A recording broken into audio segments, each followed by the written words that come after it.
it's time to talk Dapr and Cilium. And the keen Dapr users between you might think, hey, how is it that the Cilium thing comes into Dapr stuff? Isn't that what Dapr does? So I'm sure Manuel will touch upon a lot of this. And yeah, let's give him a hand of applause. Thank you very much. Good afternoon, everybody. I hope you enjoyed the food earlier for lunch. I actually found it quite nice. I hope so you too.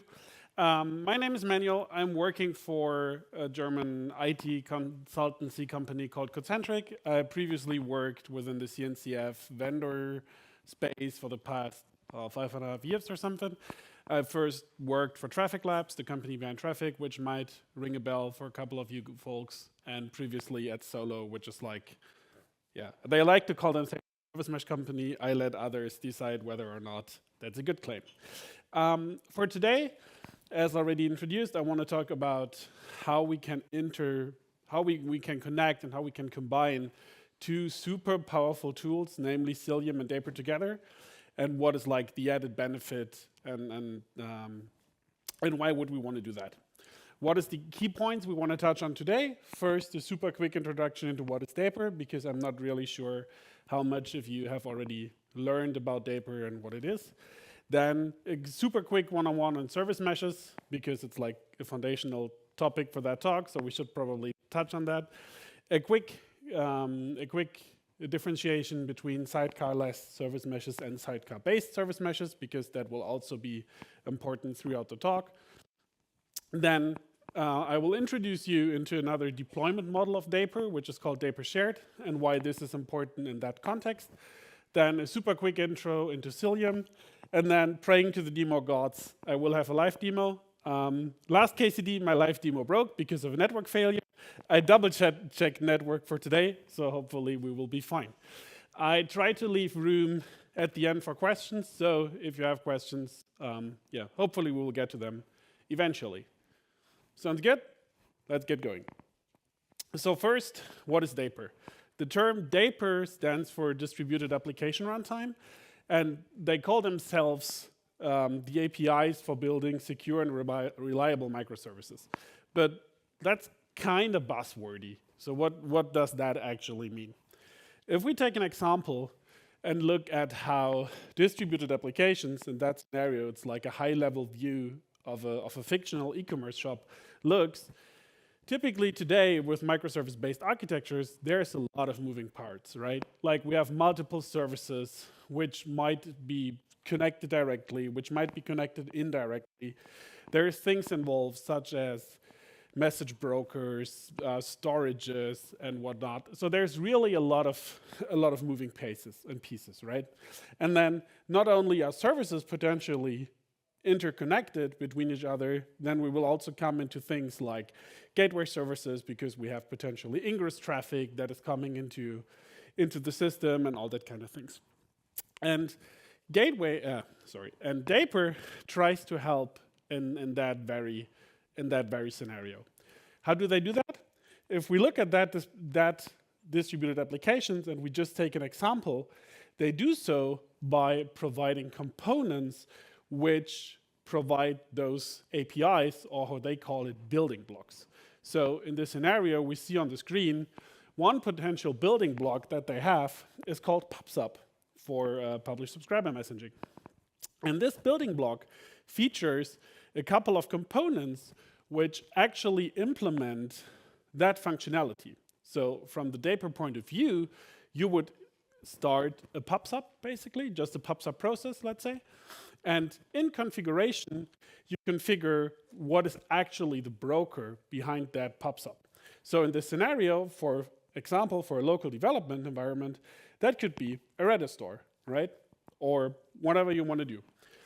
And once you have done all your local development, you're fine with it. You're pushing things into like your first stage or into a Kubernetes environment or whatever, because Dapr by itself is platform agnostic, you can swap that component. So what you basically you swap the configuration in your YAML file, and now it's not pointing against a Redis anymore, but rather against a RabbitMQ, for example, or against a Kafka, or whatever you want to do.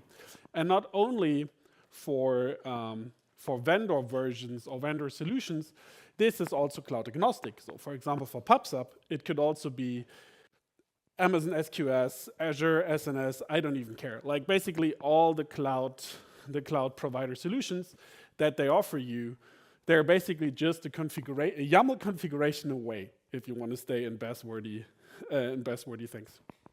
So, but how does it actually work? Like if you have this YAML configuration and Dapr somehow like makes use of it, how? Like that's the question. And there we get into the weeds. Dapr uses a sidecar pattern to actually do all of that. So if we take our previous distributed application service, or the example, now the services such as shopping cart, inventory, checkout, and so forth, they all have that little Dapr icon close to them. So there's a sidecar pattern or a sidecar container deployed to, for example, the shopping cart application, and that does all the connection. So if we want to speak technically, the shopping cart service, as an example, does not call Redis directly. It rather calls the Dapr sidecar and tells it, hey, I want to publish a PubSub message.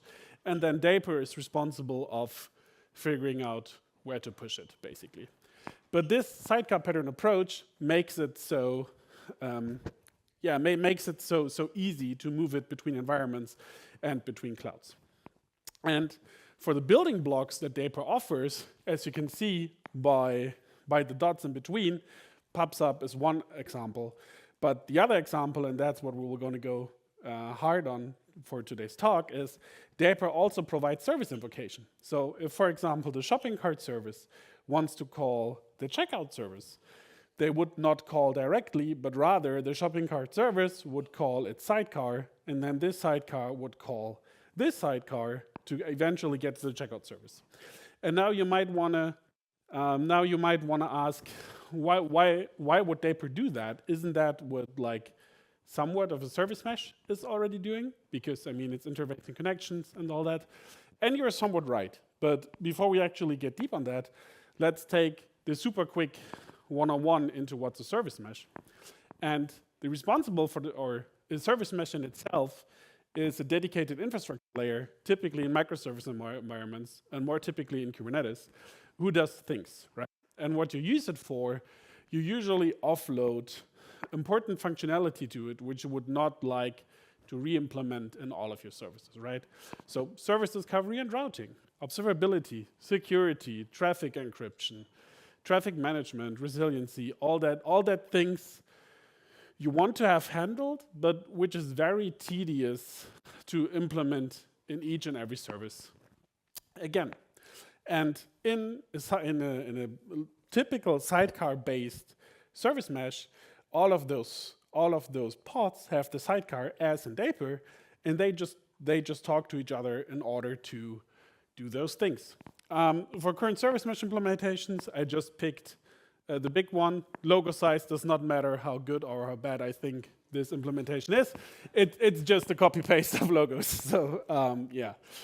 And if you look at this landscape, especially with Cilium in the house, and I'm sure there will be 100 more talks during KCD about it, Cilium kind of started reinventing the wheel a bit, because what they brought is the so-called sidecar-less service mesh. And how did we actually end up there? Well, that's a good question. To me, when Istio first came out a couple years ago, sidecars were the de facto standard in the industry, right? So when the first service meshes were created, Istio or Linkerd 1 back in the days, it was a necessary evil. Nobody really knew a better way to facilitate the traffic flow, to catch traffic that goes from service A to service B, and they just went with it. However, it has like super strong disadvantages, which became more clear over time, right? It's multiple pods they are running, which means increased costs. There will potentially be race conditions and all the thing. It's just a mess. And if we look into what a sidecar actually does, like traffic management, resiliency, all of that, isn't a sidecar more or less just a proxy? Because it takes HTTP requests, potentially, and forwards them to someone else on like layer 7 HTTP. So it's just a proxy. So why is that so complicated? And with the rise of eBPF, which you have, I guess, heard by now already as well, since eBPF allows to run custom code somewhat in the kernel space, it allows to somewhat, and that's why I put it in quotes, to run a service mesh inside the kernel, which actually enables us to remove sidecars to some extent, because there will still be cases where probably a sidecar is better, but that's probably enough content for an own talk. So with that being said, we now have the option to choose between sidecar-based service meshes and sidecar-less service meshes. But then again, it's all about like services talking to each other, right? So why is Dapr then not a service mesh? Because like I said, the checkout service can directly consume the other service. And to me, this is because of the goal, the philosophy, everything which is behind the different projects, let's say. If we look at Dapr, it provides all those building blocks for the actual developer, right? Provides, like I said, publish, subscribe. It provides state management. It provides secrets, all that kind of things. But it also provides service-to-service invocation, which has a couple of added benefits, such as MTLS, metrics, and so forth and so forth.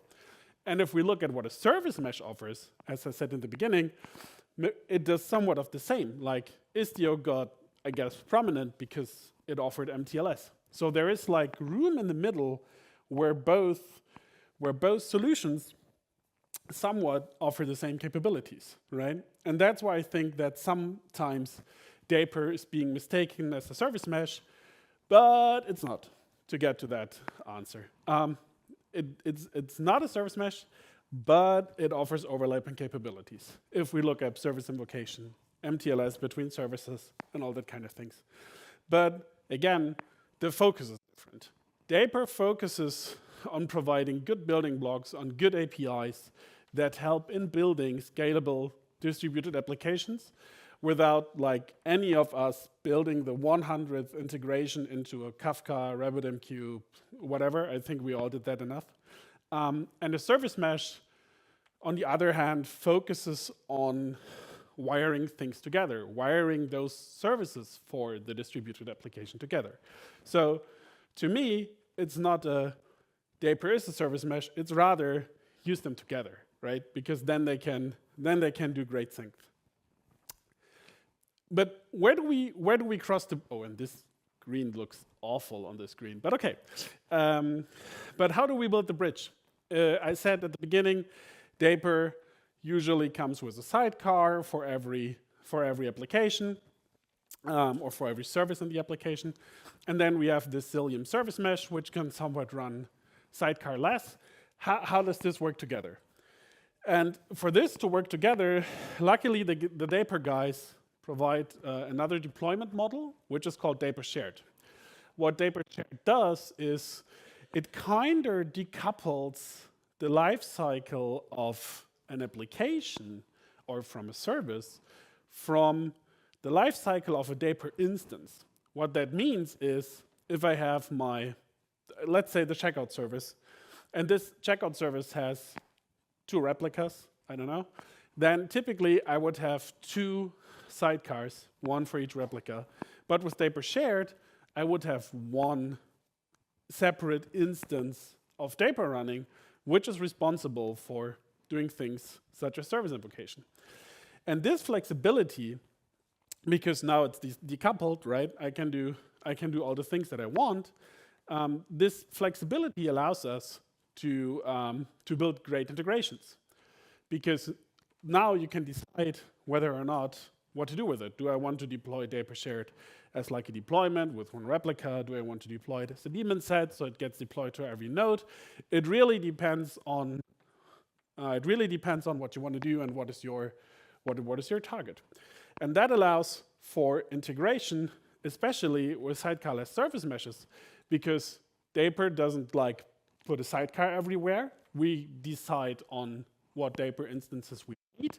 And on the other hand, we can use the sidecar-less mesh capabilities to do things. How does this work in this scenario?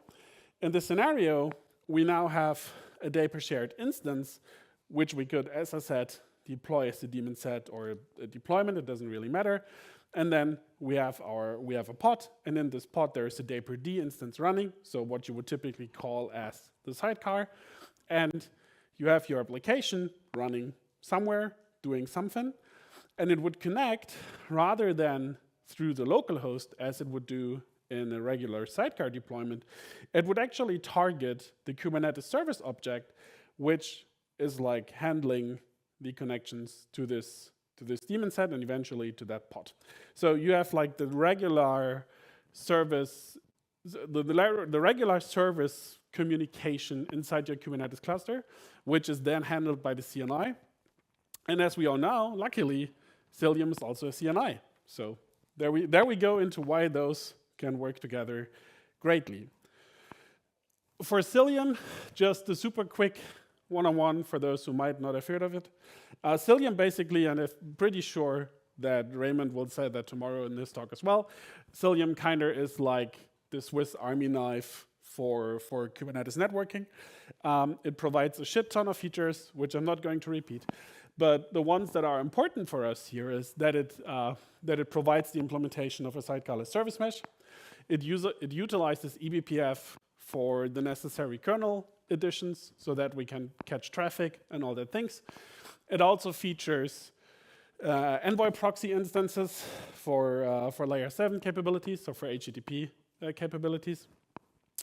As I said, it's a Swiss Army knife, so it allows for a ton more. And it also covers, and we will see that in the demo, it also covers the ingress part, the traffic ingress part, using in old ways, let's say the Kubernetes ingress API, or for the new chapter, the Kubernetes Gateway API.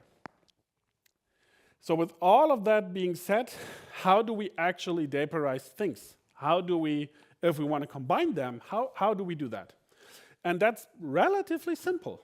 If we look at a high level diagram that I wrote, if we use Kubernetes Gateway API to configure Cilium, what will actually be handling an incoming HTTP request is a Cilium envoy pod.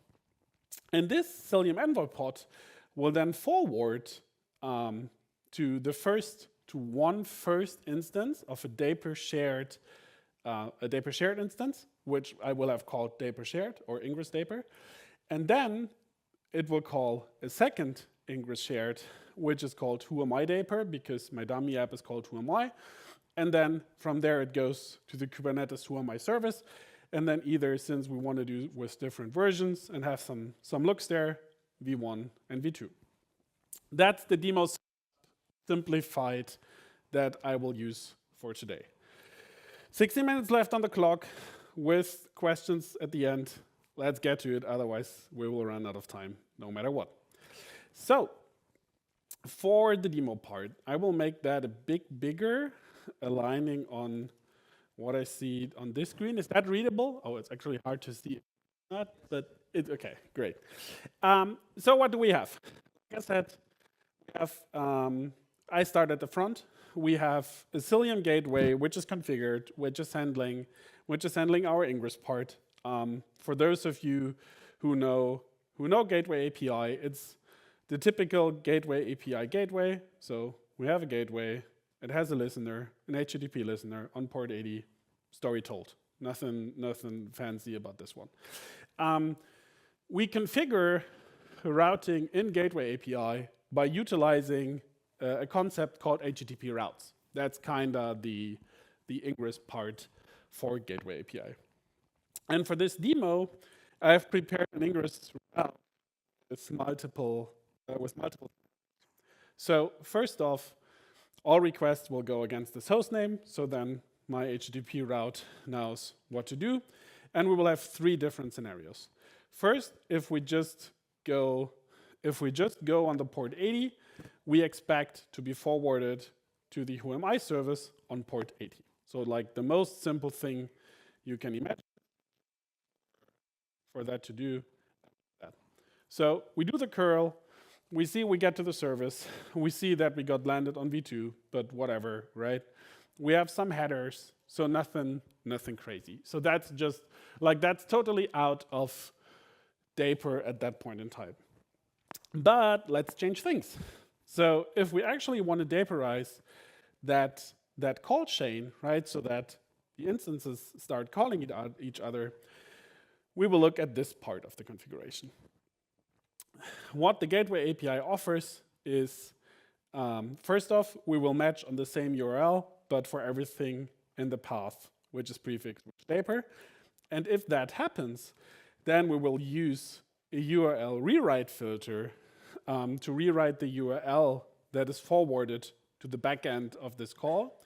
We will rewrite that URL to a Dapr-specific URL that Dapr uses for service invocation. So that URL basically tells the Dapr sidecar, okay, please invoke my app whoami in the default namespace with the method, and that looks a little odd, but yes, it's correct, with the method slash. Just think it's like one slash. But rather than going to the whoami service, we will go to the Ingress Dapr service, which is one of the Dapr shared deployments, as I said. And this one is deployed as a daemon set. So as you can see, here is 2 pods of that one, and I'm running environment. So this is fine. So if I now curl this URL and I end it with /Dapr, we see that we are forwarded through Dapr. But I said we are forwarded through Dapr. How do you see it? Well, the most easiest to look at is now we have 2 additional headers in the response, which said exactly what I thought of, that my Dapr app Ingress called my Dapr app called whoami. So we know this flew through the regular Dapr service invocation chain, right? But where does Cilium come into play here, except of the gateway part? And that's the part where, for me, I think most of that scenario shines. Dapr can handle things as service invocation. It can handle things like, sure. Now we need like this lift waiting music, this dim, dim, dim, dim, dim.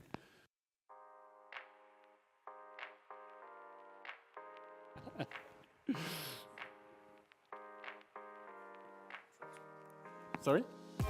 I try to speak? Okay, I can do that. Sounds better? Okay, let's go for it. And that is where I think most of that solution really shines the most.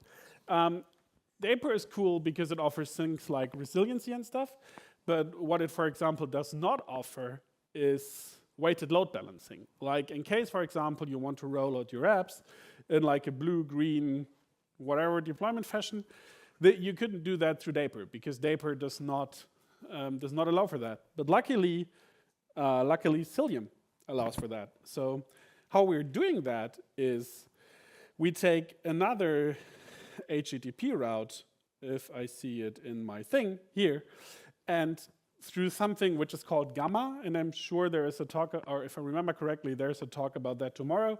That's kind of like the gateway API for service mesh, if we want to play more buzzwords. What we define is that instead of my gateway, now this route targets my whoami service, right? And for everything which goes with a slash, we want to distribute traffic between v1 and v2. And since 50-50 is a little lame, we could also do 70-30, whatever, really doesn't matter. So we go ahead, we deploy this configuration. There we go, we wait for it deployed. And now, if we curl it a couple times, there we go, we now see v2, v1, v2, v2, and so forth, and so forth. So we get the control for managing the traffic directly or like additionally to what Dapr offers. And just because we can use this different deployment model of Dapr shared, where in this case, we actually get like proper Kubernetes service objects rather than just having a sidecar that does weird things. And through the power of Cilium, which acts on those service entries, we can control the traffic. But it's not only that, right? Like I said, it's a little like the Swiss Army knife. So we can also use, and I have already that configured, so I can show it to you in my YAML files. We can also use it to restrict traffic, right? So we could restrict traffic flowing in our cluster, because in Cilium, the ingress gateway has its own entity, which is called ingress. So we can only allow that everything which is flowing through the ingress goes into the Dapr app ID, which is this Dapr shared deployment that I called ingress, right? To make sure that it only flows to that. And then coming from there, that only ingress is allowed to call the whoami app to also further secure that connection. Or if we want to be really nerdy, we could also use something called Cilium local redirect policy, which kind of allows us, because currently, if you remember correctly, we have deployed this shared thing on 2 nodes, right? It's 2 pods, daemon set, so once per node. We can use this local redirect policy to keep the traffic on our cluster before it actually gets encrypted, because Dapr to Dapr calls are encrypted. And if we catch the ingress traffic, and before we move it to the other service, we use it and put it to the ingress Dapr service on our node. So we will not have unencrypted traffic leaving the node, because Cilium makes sure that if the request lands on node A, it calls the Dapr shared on this node and then forwards the request when it's encrypted. So those two, I think the key takeaway is Dapr is not a service mesh, and it's good that it's not a service mesh, because it works pretty well together, especially with sidecar-less service meshes, where you can take like full leverage of both worlds. Like the app developer can focus on developing the app, and whatever the platform engineer, SRE, whatever the company decides to call those fellas, that can focus on things like traffic management and all that things. With that being said, I think that was the last slide that I had for you. Looking at my clock, we have about 6 minutes left for questions. So if you have questions, just shoot. Otherwise, thanks for attending. Thanks for listening. Have a great KCD.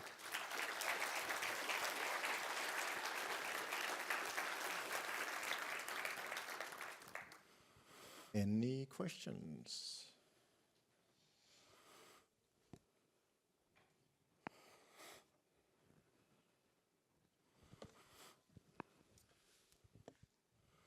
Thank you. I just want to ask about the network latency. You just You said latency? Yes. Okay. You just added a new component which we need to travel through the network stack again.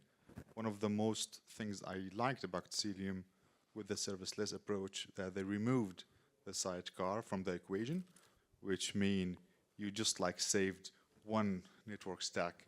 How does that be a better solution? So you will have a bit, like, obviously before, you would have had one hop less, right? I mean, that is what it is. And there is no way, if you go for this solution, to overcome that one hop. However, the question then becomes, like, what is this one hop worth, right? If it's like a millisecond of a hop or something, I don't know, like depends on your setup and all that things. But is that millisecond really important? I know from experience, I had a customer, they had an internal SLA where each and every request need to beat it at the back end, I think in like 3 milliseconds or something. So then it's probably a bit of an issue. I would argue that in most of our deployments that most of us probably care about, that 1 millisecond is well spent, let's say. because of the benefits you receive. Like it's then the trade-off of the hop versus the possibilities I get. And then it becomes, then it comes down to what is your actual use case. So that means we have this 1 millisecond extra plus the encryption and decryption between the services. Which not, in the case of Dapr not, because even though they call it an MTLS, then it will come down to the definition of what is an MTLS. What Dapr uses part is a persistent gRPC tunnel, basically, which is where the tunnel is TLS encrypted. So you only have the TLS computation part for like key handshake and all that kind of things only at the beginning when the connection is established, and when the connection is established, you don't have any more TLS shenanigans. Thanks for that. Sure. Any other? Yep.